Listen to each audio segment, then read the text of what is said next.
Alors, bienvenue, prenez place.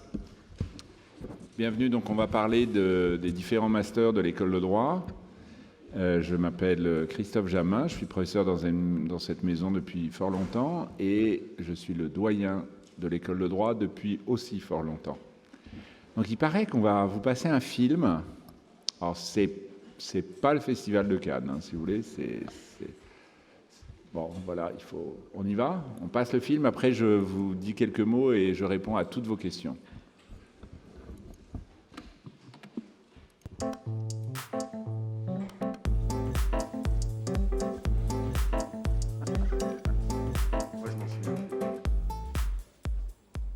L'école de droit de Sciences Po a ouvert ses portes en septembre 2009.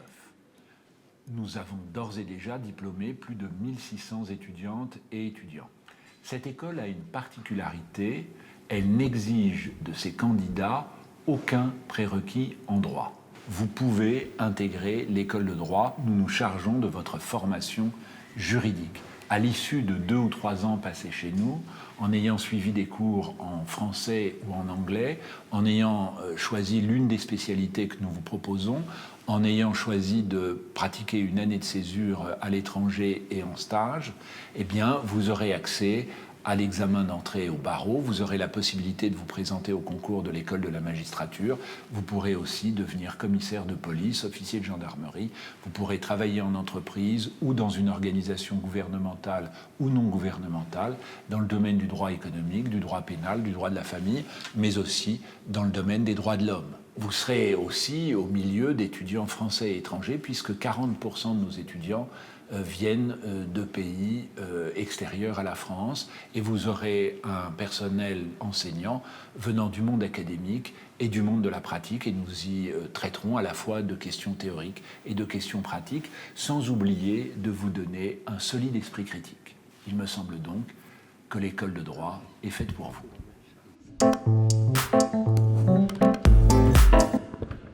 Bon, alors vous l'avez vu à la télé, vous le voyez en vrai, mais ça c'est la vacherie que ma directrice exécutive qui est là, Julie Manonville, m'a faite. Alors tout a été dit et fort bien dit, donc je réponds à toutes les questions. Non, alors pour revenir brièvement sur cette école de droit, elle a ouvert ses portes en septembre 2009 et elle accueille des étudiantes et des étudiants venant d'horizons divers. Quelle que soit votre formation antérieure, nous vous accueillons si vous passez la barre de l'examen d'entrée à Sciences Po. On vous accueille si vous avez fait 3 années d'études supérieures, si vous avez un diplôme qui sanctionne au moins 3 années d'études supérieures, quelles que soient ces études supérieures. Vous avez décidé de commencer par l'éducation physique et sportive, on vous accueille. Vous avez commencé par l'histoire de l'art, on vous accueille. Vous avez commencé par des mathématiques, on vous accueille. On accueille tout le monde.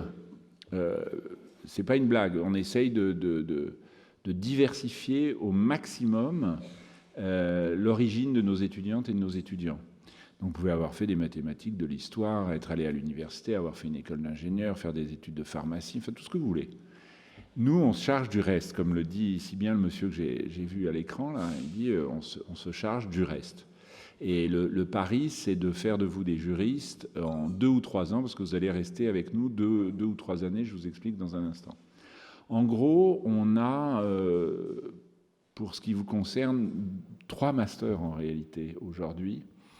On a un master droit économique, on a un master carrière juridique et judiciaire, et on a un master droit et finance, mais qui, s'agissant du droit, vous donne le master de droit économique. Je dis ça parce que le master de droit économique, comme le master carrière juridique et judiciaire, vous donne accès à l'examen du barreau. Vous n'êtes pas obligé de passer par une faculté de droit dans le même temps, parallèlement, avant ou après.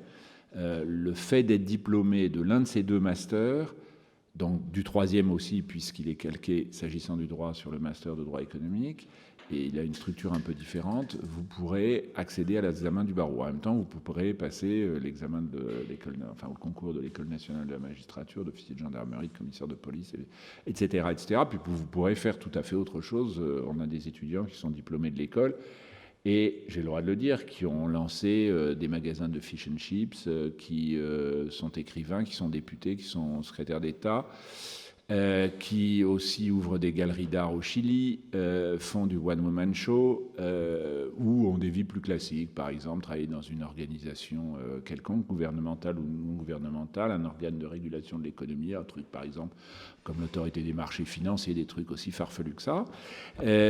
Voilà. Alors, cela dit, il faudra passer chez nous. Alors, si je prends le master carrière juridique et judiciaire, c'est là où il y a le moins d'étudiants. Les promos, c'est environ entre 40 et 50. Pourquoi ? Parce que ce sont des étudiants et des étudiantes qui se préparent généralement au concours d'entrée à l'ENM, qui veulent devenir magistrats, qui veulent le cas échéant devenir commissaire de police, officier de gendarmerie, etc. Et là, on les prépare dans une ambiance sérieuse et ludique à la fois, sous l'autorité d'une personne que vous apprendrez peut-être à connaître, qui s'appelle Céline Garçon, qui fume et qui boit du Coca-Cola, et qui sait parfaitement préparer les étudiants à ces concours. Et on a une pédagogie qui ressemble à la pédagogie de l'école, c'est-à-dire qu'il n'y a pas de cours d'amphithéâtre, ou très très peu. On ne vient jamais ici. C'est généralement des enseignements en petits groupes. Ça peut aller d'ailleurs de 15 à... Allez, il y a quelques groupes à 60, mais il doit y en avoir 2 ou 3 à 60. Le reste, c'est en gros, ça tourne autour d'une trentaine d'étudiants. Et on vous fait travailler assez fort.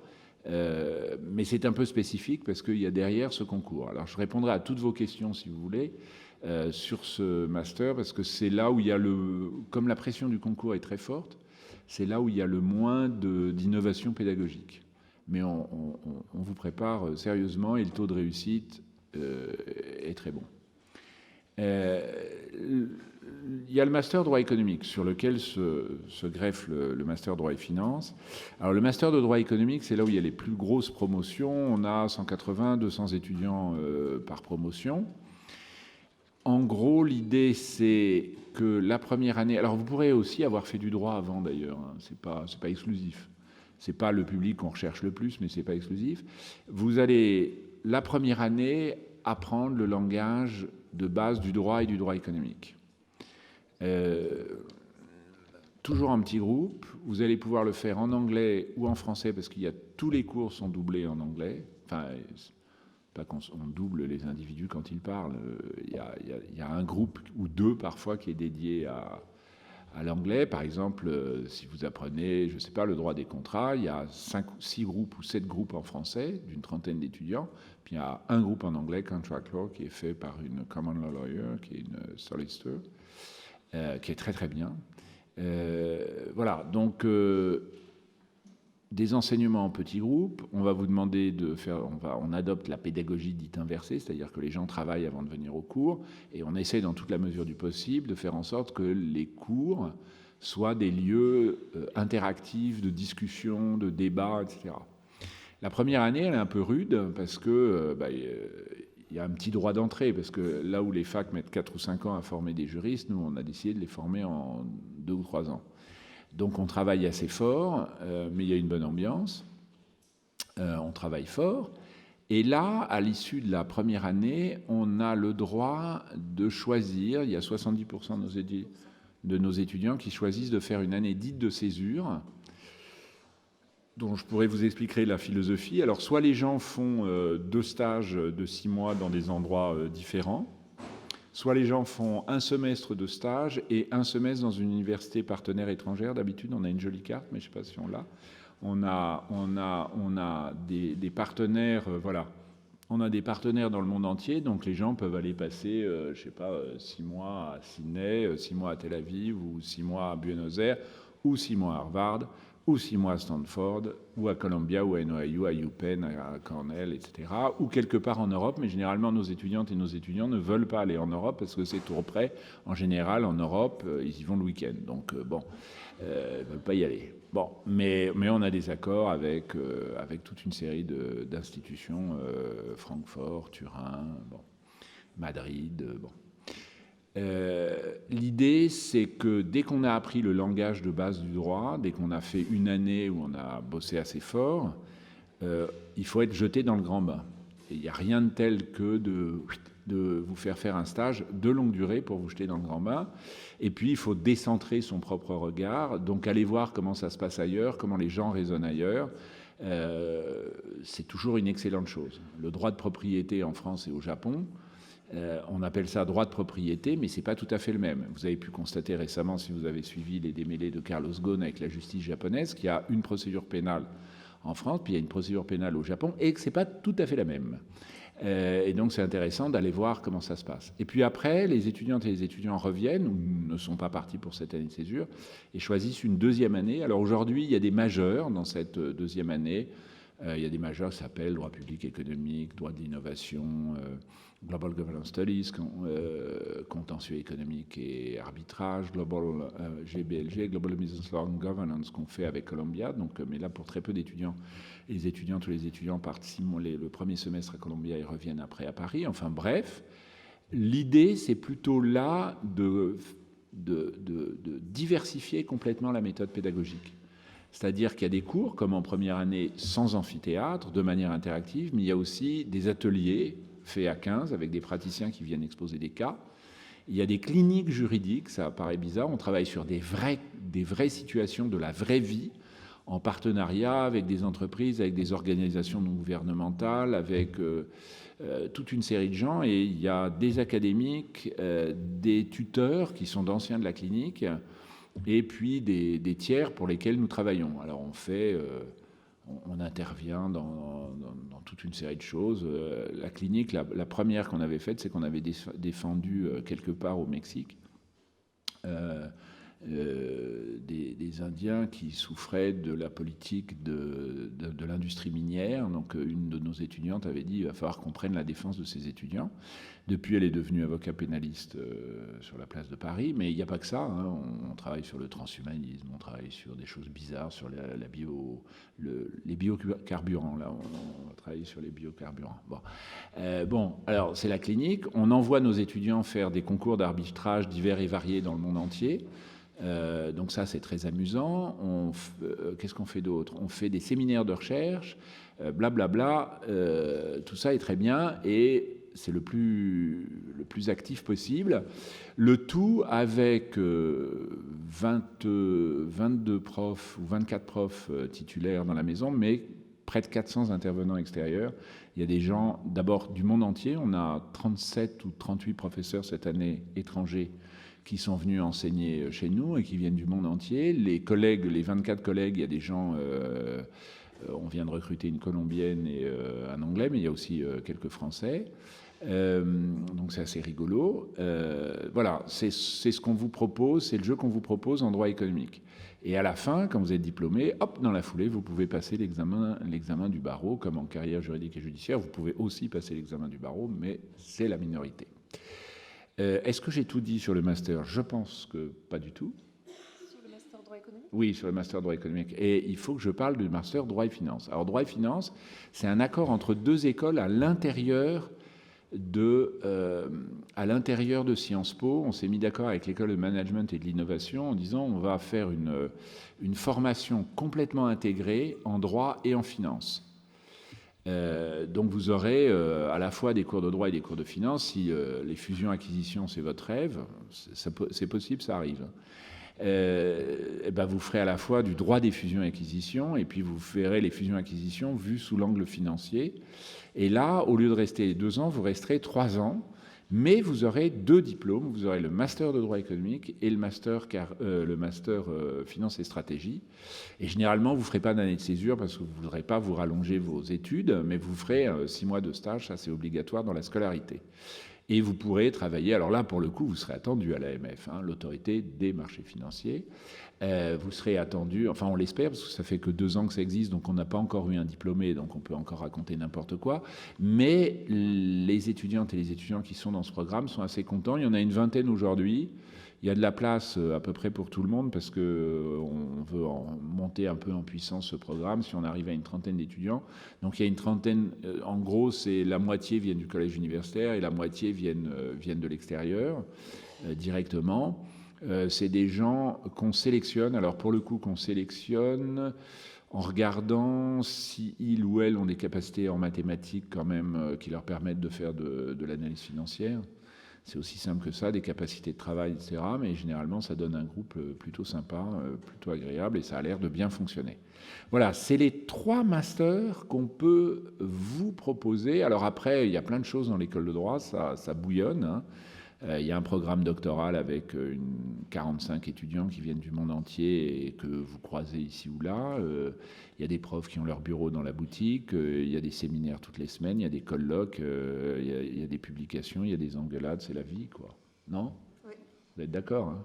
Tout à fait. Voilà. Et à la tête, il y a un doyen fou et voilà, qui a rêvé l'école de droit et qui l'a fait lui-même. J'aime bien, c'est pas les autres qui l'ont fait, c'est que voilà. Voilà, vous ne savez pas tout, mais je vais répondre à toutes vos questions puisqu'on a 35 minutes. Alors je peux parler 2 heures hein, si vous voulez, mais le mieux c'est que vous me posiez toutes les questions que vous voulez, du genre généralement, est-ce que c'est bien vrai que si j'ai fait une licence de lettres modernes, je peux aller chez vous ? Eh ben ouais. Une licence d'anglais ? Ouais. Un master 2 de droit, machin, ouais, avec des questions. Là, je vous le dirai peut-être. Voilà, je réponds à toutes les questions et je développe sur tout ce que vous voulez.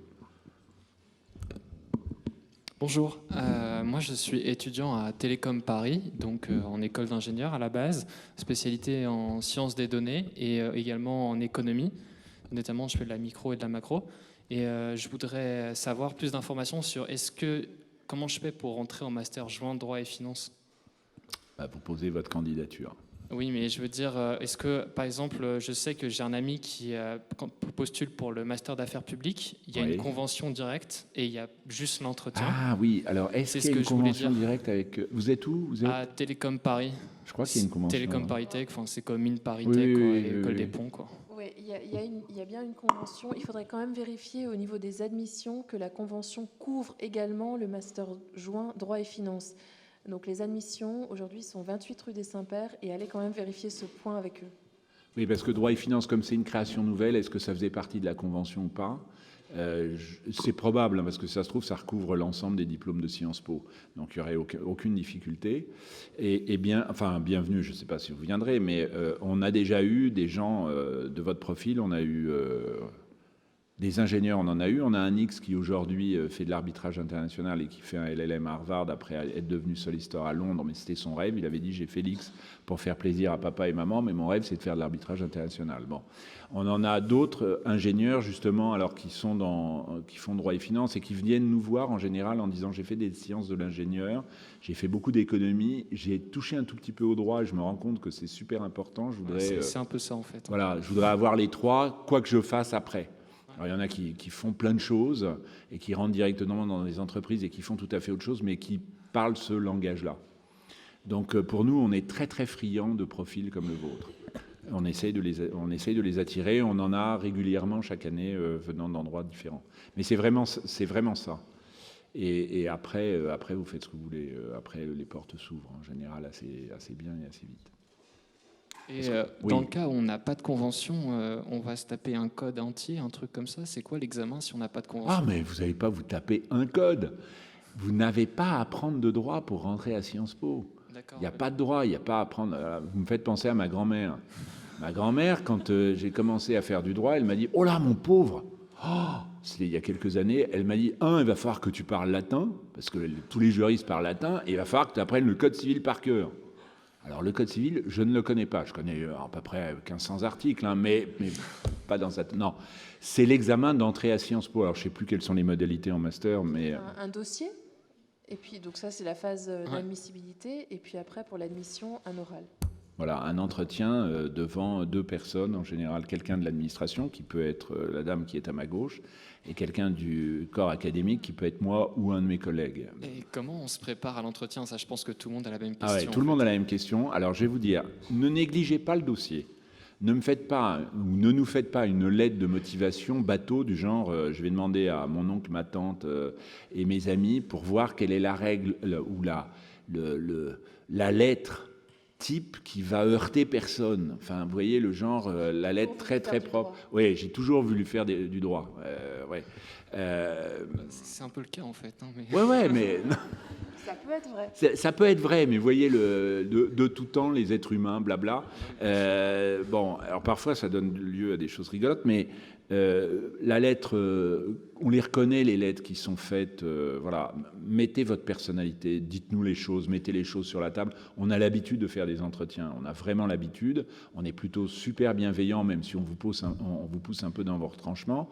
Mais dites les choses et faites pas un truc 3 paragraphes, voilà, du genre. Ouais, du genre, j'ai toujours voulu faire du droit et la finance m'intéresse beaucoup parce que les milieux financiers sont des milieux intéressants. Et ça, on a. Hein, alors vous pouvez me dire, j'ai toujours voulu gagner beaucoup d'argent, ça m'amuserait beaucoup plus, si vous voulez. Et je pense que c'est la seule voie pour devenir riche. Et là, on aurait une vraie discussion. Non, il ne faut pas du tout négliger le dossier. Hein. Il faut être vous-même. Vous pouvez demander des conseils à d'autres, mais mettez-vous devant une feuille blanche en se disant, mais vraiment, pourquoi je veux y aller? Je me pose cette question. Et puis après, lors de l'entretien, ce n'est pas un passage du niveau 2 au niveau 3. Nous, ce qu'on veut, c'est savoir s'il n'y a pas une erreur d'aiguillage. Est-ce qu'on ne se trompe pas complètement? Est-ce que vous n'avez pas une fausse idée de ce que c'est? Est-ce que vous avez un projet professionnel qui ressemble à quelque chose? Et voilà, il faut être soi-même. C'est un entretien d'embauche. Est-ce qu'on a envie de travailler ensemble? Est-ce qu'on a envie de se voir quasiment tous les jours après? Qu'est-ce que vous allez apporter à la boutique? Vous pouvez apporter de la fantaisie, vous pouvez apporter plein de trucs. On a même un groupe de théâtre. Vous voyez, si on pouvait faire de l'art floral, on ferait de l'art floral. On a un groupe de théâtre. Donc vous pouvez dire, moi j'apporterai ça parce que et nous on essaiera de vous apporter quelque chose. On sait à peu près ce qu'on peut vous apporter et on regarde si ça fit. Mais voilà, c'est pas plus compliqué. Mais c'est pas facile. Hein. Je vais vous faire une confidence. J'ai le droit de faire des confidences. Hein, parce que c'est ma dernière année de doyen. Moi, j'ai été recalé à Sciences Po. J'étais un brillant étudiant en droit et j'étais recalé à l'oral. Mais alors pour le coup, j'étais moi-même. J'ai vraiment été moi-même. Et ils m'ont dit, c'était à l'époque, c'est pour la section économie, politique et sociale, et ils me disent, ça fait combien de temps que vous préparez ce Sciences Po? Je dis, depuis le 15 août, on était le 3 septembre, vous voyez, un truc comme ça. Depuis le 15 août, j'étais en vacances et je me suis dit, je vais quand même réviser parce qu'il y a un examen, mais enfin, ça ne m'a pas posé tellement de difficultés. L'avenir en disant, ça n'a pas posé, si vous pouvez le dire, devant moi, vous pouvez le dire. Mais les types, ils ont dit, le type, il prépare Sciences Po depuis 15 jours. Et ils me disent, et pourquoi vous voulez faire Sciences Po? Et là, un blanc, parce que je ne savais pas trop pourquoi je voulais faire Sciences Po, parce que c'était mon père qui m'avait dit, il faut que tu fasses Sciences Po, mon fils. Bon, genre, élevons-nous dans la... Et j'avais dit, mais moi, je vais être avocat, puis je vais être avocat pénaliste. Et j'étais en licence en droit. Et les types m'ont dit, continuez, allez faire un master. Et là, j'ai dit, ouais, pas faux. Et j'ai pas été pris. Bon, donc vous avez le droit d'être vous-même, mais quand même, il faut nous donner envie de venir. Moi, je leur avais pas donné envie de me recruter. Donc c'est ça. Il faut être décontracté, enfin pas trop décontracté. On a quand même des étudiants qui viennent en short. On se dit tiens, non c'est vrai, j'en ai vu. Voilà. Et juste un dernier truc, parce que effectivement, la lettre, c'est un peu de soi, mais on nous parle qu'il faut mettre un CV. Oui. Et vous savez, des CV, il y en a autant qu'il y a de recruteurs. Donc, et c'est un peu des règles à respecter, un CV. Donc, comment on fait un CV recevable pour Sciences Po? Vous savez comment on fait un CV? Moi, je suis toujours impressionné par les CV où il y a des petits machins, vous voyez, en langue anglaise, mes compétences linguistiques, puis il y a des curseurs. Attendez, en informatique, on est des pros. On peut tout faire. Il faut éviter, non, un CV clair, en effet, pas écrit en tout petit, si. pas trop. Oui, il y a un truc, pardon. Ça se lit en 30 secondes. Oui, ça se lit très vite. On regarde ce que vous avez fait, etc. Donc on lit assez vite. Il y a une chose, c'est s'il y a un trou dans votre CV, n'essayez pas de le planquer. Du genre, j'ai eu mon baccalauréat en 2008 et ma licence de lettres en 2016. Et là, on se dit 8 ans pour la licence. Non, il faut dire, bon, j'ai fait autre chose, j'ai arrêté, j'ai été malade. Je me suis planté la première année. Ça peut arriver de se dire, et là on regarde attentivement, moi je suis très attentif à ça. Je trouve qu'on a le droit à l'erreur, on a le droit de s'être planté. Je ne parle pas des écoles d'ingénieurs ou des gens qui viennent de classe prépa, mais des gens qui ont fait la fac. Puis en première année de fac, ça n'a pas fonctionné. Il y a eu un peu, voilà, où il y a eu une baisse de. Ça peut arriver qu'un semestre, ça n'aille pas. On a le droit d'avoir. Il y a toujours des vraies raisons. Enfin. On a le droit de ne pas avoir un parcours direct. Oui. Une année, j'ai recruté un étudiant en stage et après 2 ans de droit, il était parti pour écrire un livre. Et il a écrit un livre qui a été publié, un livre magnifique. Et après, il s'est dit le droit m'intéresse à nouveau et il est reparti faire des études de droit. Oui, on a eu des gens comme ça. Un garçon qui était parti 2 ans comme barman quelque part à Londres, parce que voilà, il était en rupture de ban avec sa famille. Il avait dit je m'en vais. Ben, ça, c'est intéressant. Ça nous dit quelque chose. Ça nous dit quelque chose d'une personnalité.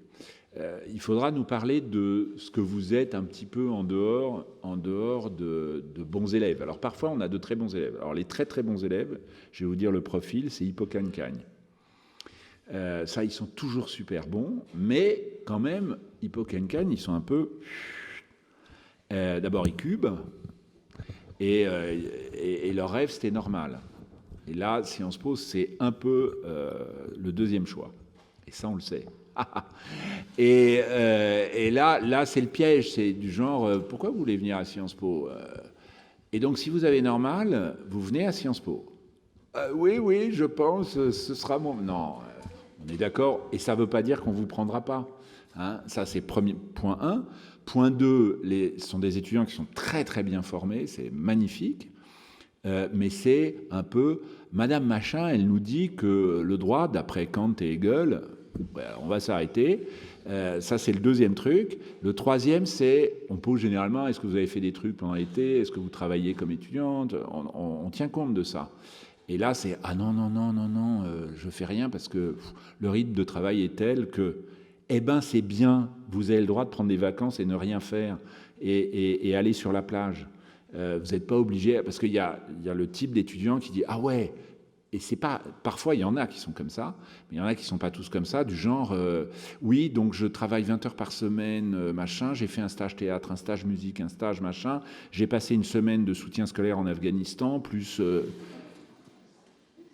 Et là, on se dit, bon, peut-être que, ouais, des cernes comme ça, peut-être que... Alors, on peut avoir des vrais, on a des fous furieux, ou des folles furieuses, qui font 36 choses à la fois, c'est des phénomènes, ça c'est assez rigolo, je suis très impressionné en ce qui me concerne, mais il y en a, c'est des stratégies. Et nous, notre but à l'oral, ça va être de voir s'il n'y a pas des stratégies du genre, j'ai fait de l'alphabétisation en Afghanistan pendant... Et là, on se dit, ça sent des trucs préparés, organisés, etc. Donc c'est pas ça qui nous intéresse. Si vous avez vendu des sandwichs sur le sable, la plage, parce que vous ne pouviez pas faire autrement, parce que, etc., parce que ça nous va très très bien. Ce qu'on veut, c'est voir un peu de patte humaine, à qui on aura affaire, parce que quand on va devenir juriste, d'une manière ou d'une autre, on va vraiment avoir affaire à l'humain, malgré les algorithmes, les scientifiques, tout ça. On essaye puis on essaye de savoir si on se plaît, quoi. Est-ce qu'on va travailler ensemble? Est-ce qu'on va avoir envie de vous enseigner? On met nos tripes aussi sur la table. Enfin, les 400, j'espère, mettre leurs tripes sur la table. Et vous, est-ce que vous avez les capacités de travail, etc. Est-ce qu'on a répondu à votre question sur le CV? Non, pas tout à fait. Oui, c'est très bien. J'ai juste mon ami qui était tout à l'heure, il a fait son stage au ministère des Affaires étrangères parce qu'il veut absolument faire affaires publiques. C'est grave, on va dire qu'il n'a pas vendu des churros sur la plage, il a une stratégie. Tout va bien pour lui, moi je te dirais. Non, mais tout va bien. Non, mais il y a 1000 façons d'être. Alors, à l'école de droit, on forme aussi, de temps en temps, il y a des gens qui préparent l'ENA, qui viennent chez nous. Je le dis parce que moi, j'aime bien les étudiants qui passent chez nous et qui vont faire autre chose. On n'est pas obligé de... C'est très bien de passer dans le master affaires publiques et l'école d'affaires publiques que j'aime de tout mon cœur. Mais nous, on peut avoir des stratégies. Il y a des gens qui, après l'école de droit, c'est ce que je vous disais tout à l'heure, peuvent faire des tas de choses très, très différentes. Pas forcément du droit dans un cabinet, dans une entreprise, etc. On peut faire aussi autre chose. Est-ce qu'il y en a d'autres qui ont des questions? Oui. J'ai 2 questions sur le carrière master judiciaire et juridique. La première, c'est est-ce qu'on peut faire une année de césure entre les 2 années ou c'est pas du tout... Oui, on peut faire une césure. La césure est tout à fait possible. La difficulté est la suivante, c'est que souvent, on a une cohorte d'étudiants, ils sont 30, il y en a 28 qui préparent le NM. Dès la première heure du premier jour, ils sont obsédés par leur concours. Et donc, ils commencent à travailler ensemble et ils commencent à s'apprécier, à bien s'aimer. Et si vous êtes la seule à dire « moi, je fais une année de césure », vous allez vous retrouver avec la cohorte suivante. C'est pour ça qu'il y a moins d'années de césure, mais moi, j'encourage toujours les étudiantes et les étudiants à faire cette année de césure. Elle est très utile et elle apprend beaucoup aux uns et aux autres. Et ma deuxième question, du coup, c'est quoi la différence du carrière judiciaire et juridique avec les classes préparatoires au concours juridique? Alors, c'est deux choses différentes. Carrière juridique et judiciaire, c'est le master de Sciences Po, carrière juridique et judiciaire, qui dure 2 ans, voire 3, si vous avez décidé de faire une année de césure. Et puis, on a créé, il y a quelques années, une classe préparatoire on est étudiant à Sciences Po, mais on n'a pas le diplôme de Sciences Po à la fin. C'est simplement une classe préparatoire où on reçoit à peu près 300-350 étudiants venant de la France entière qui viennent préparer les concours. Commissaire de police, gendarmerie. Alors c'est par officier de gendarmerie, commissaire de police, ENM et pénitentiaire. Et c'est par cycle. C'est des cycles dans l'année, hein, c'est ça. C'est pas toute l'année, ce sont des cycles dans l'année. Donc c'est une classe prépa, un peu comme il y a des classes prépa privées, etc. On a créé notre classe prépa. Et donc on a des étudiants, par exemple, si vous êtes, je ne sais pas ce que vous êtes, mais souvent on a une vraie difficulté avec les étudiants qui ont déjà un master 1 en droit, du genre j'ai fait un master 1 en droit. Je suis très, très bonne étudiante, j'ai des mentions, j'ai fait le collège universitaire de Paris 2 ou ce que vous voulez, où je viens de... Bon, très très bonne étudiante, et là on se dit, qu'est-ce que vous allez faire à l'école? Et je veux passer la magistrature. On se dit, ça sert à rien d'aller en carrière juridique et judiciaire. Nous, on aime bien accueillir en carrière juridique et judiciaire des gens qui sont ingénieurs, qui ont fait tout autre chose, et qu'on accompagne pendant 2 ans.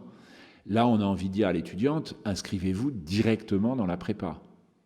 Et ne venez pas faire, parce qu'en première année à l'école de droit, vous allez apprendre le b.a.-ba du droit. Donc, bon, alors, vous l'aurez appris en français dans une fac de droit, vous l'apprendrez en anglais chez nous. C'est-à-dire, vous aurez fait à haute dose du droit de la responsabilité civile. Ben, chez nous, vous ferez tort law au 2e semestre de la première année. Bon, alors, les étudiants en droit, on regarde leur dossier très attentivement. En particulier quand ils nous disent « je viens ici, j'ai fait une licence en droit, je suis une bonne étudiante ou un bon étudiant ou j'ai un master 1 », mais en réalité tout ça a été très franco-français et j'ai vraiment envie d'avoir une expérience internationale. Et j'ai envie, in fine, de devenir solicitor. Pourquoi pas? Et là, on regarde attentivement parce que vous pouvez construire, une fois que vous êtes à l'école de droit, imaginez que vous entriez en droit économique, vous pouvez construire votre cursus.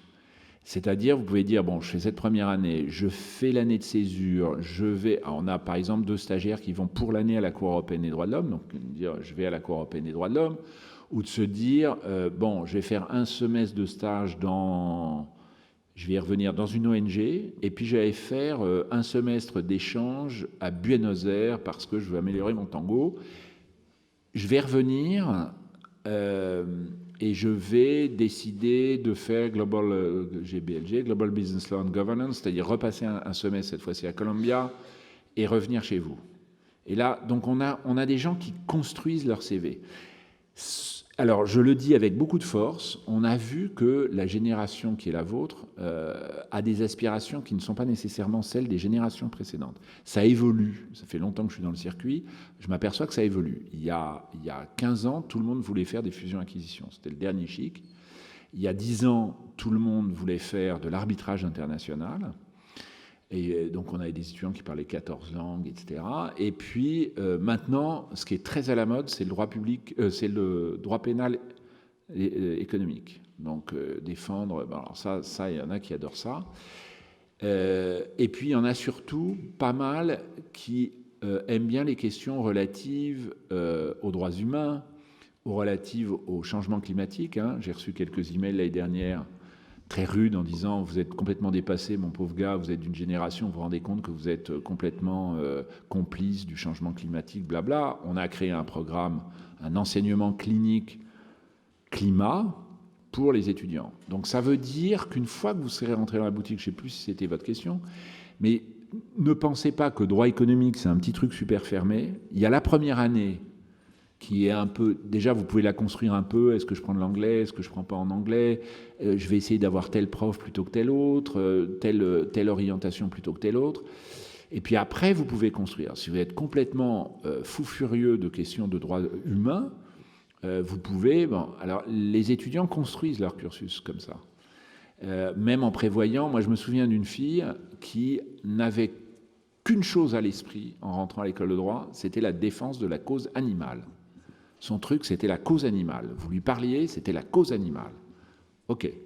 Alors on lui a fait faire des cours de base, on n'a pas de cours de cause animale. Mais on l'a quand même aidée, elle a choisi un certain nombre d'enseignements de base pour être une bonne juriste, puis après elle a fait un semestre d'échange chez quelqu'un où elle a pu suivre un cours et rencontrer tel prof aux États-Unis, qui que quoi. Après, elle allait faire un LLM, un Master of Laws aux États-Unis, consacré à la cause animale. Et puis maintenant, elle est dans un centre de recherche à Harvard où elle ne fait que du matin au soir que de la cause animale. Et elle est heureuse. Bon, il y a des profils comme ça. On a eu un profil, je me souviens d'une fille extraordinaire, elle l'est toujours d'ailleurs, qui voulait faire uniquement du droit du travail pour défendre pour être du côté des syndicats et défendre les travailleurs contre le capitalisme dévorant. Alors et elle était super bonne étudiante, elle est en première année, elle vient me voir dans mon bureau, elle vient en pleurs en me disant ça correspond pas du tout à ce que je veux faire, moi je veux faire ci, je veux faire ça. Ok, on s'arrête là. On essaye de lui dégoter un stage dans une grosse entreprise quand même, avant d'aller dans un syndicat, bien qu'on ait des amis dans les syndicats, mais on lui dégote dans une grande entreprise au service RH. Après, elle va aux États-Unis à Northeastern, qui est un de nos partenaires, où il y a les derniers survivants de la gauche américaine qui enseignent le droit du travail, parce que vous savez qu'on n'enseigne quasiment plus le droit du travail aux États-Unis, mais il y a des vieux gauchistes encore qui sont à Northeastern. Et je dis... machin, vous allez aller suivre son cours. Donc elle fait le truc. Après, elle revient en M2. Elle choisit une clinique orientée vers la défense des travailleurs. Et après, parce que ça arrive, elle est allée faire un M2. Elle voulait se spécialiser en ressources humaines. Donc elle s'est spécialisée en ressources humaines et maintenant elle travaille dans une grande entreprise et pas du tout pour un syndicat, mais elle négocie à longueur de journée avec les syndicats. Elle voulait travailler en industrie et elle travaillait en industrie. Et elle a construit son cursus. Et on l'a inventé ensemble. Vous voyez, la cause animale, les ressources humaines, et a priori, c'est droit économique et carrière juridique et judiciaire. Et les exemples comme ça, je peux vous les multiplier. On a eu un étudiant américain, bon, il n'y en a pas dans la salle, mais lui, alors, il venait de Californie, et il avait travaillé à Hollywood. Et il était dans des équipes de scénarii. Il faisait des scénarii pour des séries télévisées. Et il adorait la France, c'est le genre, le rêve américain de Midnight in Paris. Et il voulait absolument être le conseil des grosses fortunes américaines, enfin, du milieu hollywoodien, qui font des mariages ou qui ont des appartements à Paris, etc. Et il voulait être leur conseil. Il est allé en carrière juridique et judiciaire, parce qu'il voulait faire du français, puis du droit le plus classique. Et aujourd'hui, il est reparti pour les États-Unis, il a fait un LLM pour avoir un barreau américain, et il s'est installé à Paris, et il est entre Hollywood et Paris aujourd'hui, et la vie est belle pour lui, il est discret, je ne sais pas s'il a toutes les stars, mais enfin... Georges Clooney, vous l'avez eu au téléphone? Non, bon. Voilà, on a des choses comme ça.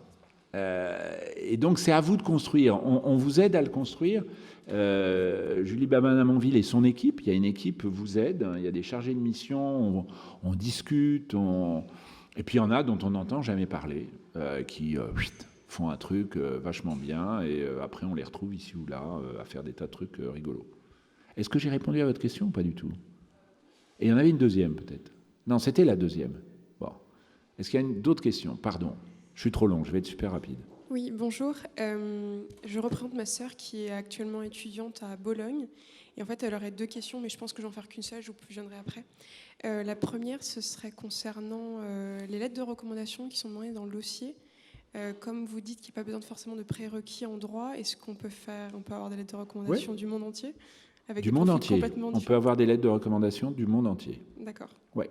D'accord. Donc, je peux arriver sur ma deuxième question. Vous pouvez poser la deuxième question. Ce serait concernant les partenariats à l'étranger. Je voudrais savoir si on étudie forcément le droit lorsqu'on est à l'étranger ou est-ce que Oui. on peut aussi... Oui, Bon, on d'accord. étudie forcément le droit quand on est à l'étranger.